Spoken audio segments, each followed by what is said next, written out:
Hello, my dear children. How are you all? Hope all of you are keeping fine.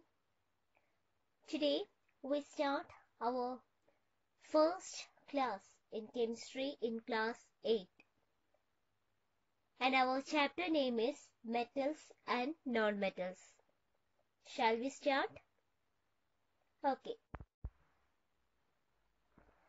You are familiar with the materials like iron, aluminium, copper, etc. What are the specialities of these materials? Think about their physical features. We know they are hard, shiny in nature. But what about materials like coal, sulfur, etc.? Are they hard? No, they are not hard. They are not shiny in appearance, right? Iron, aluminium, copper, zinc, etc. are known as metals. Substances like coal, sulfur, bromine, phosphorus, etc. are known as non-metals. Physical properties of metals. See children, in this chapter mainly we are going to discuss about the physical and chemical properties of metals. We will learn all the physical properties and chemical properties separately. Okay. First property is malleability. Children, have you seen a blacksmith beating an iron article? Do you find any change in the shape of this article on beating? Yes, the shape of the iron changes on beating. The property of metals by which they can be beaten into thin sheets is called malleability. I'll give you another example. Aluminium foil we normally use for wrapping food items. There the aluminium metal is beaten into thin sheets. So the property is malleability. Next property is ductility. You might have seen copper wires are used in electrical circuits. Here, the metal copper is made into thin wires. And the property is ductility. That is, the property of a metal by which it can be drawn into thin wires is known as ductility. Now, we learn two properties, that is malleability and ductility. I hope you understand.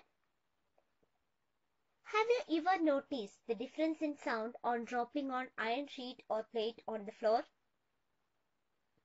Do you find any difference in the sound? Have you heard the sound of a bell? Metals produce ringing sounds. They are said to be sonorous. That is, the property of metals to produce ringing sounds is known as sonorous. Next property is metals are good conductors of electricity.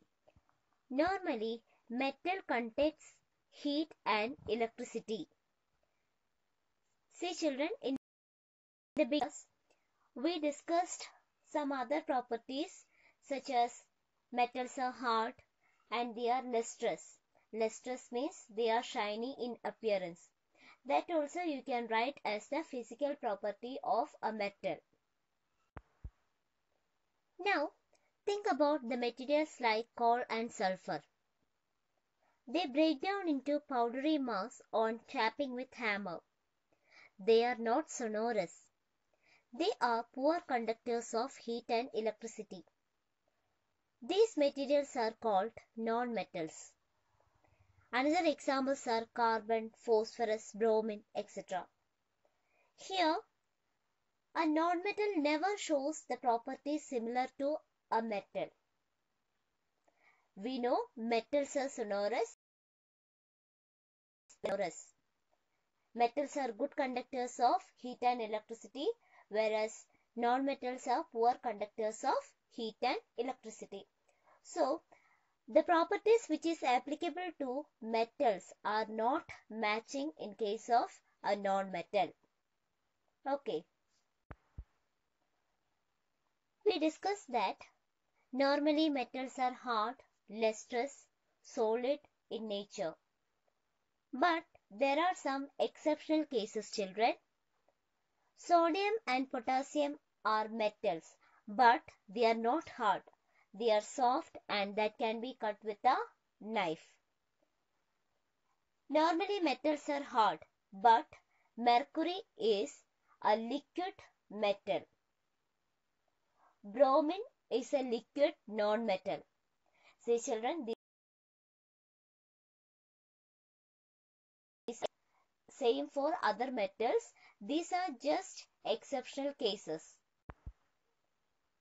Okay children, let's conclude what we learned today. Properties of metals. Metals are hard, lustrous, sonorous, malleable. The property is known as malleability. Ductile. The property is known as ductility. And good conductors of heat and electricity. I hope you understand. Thank you.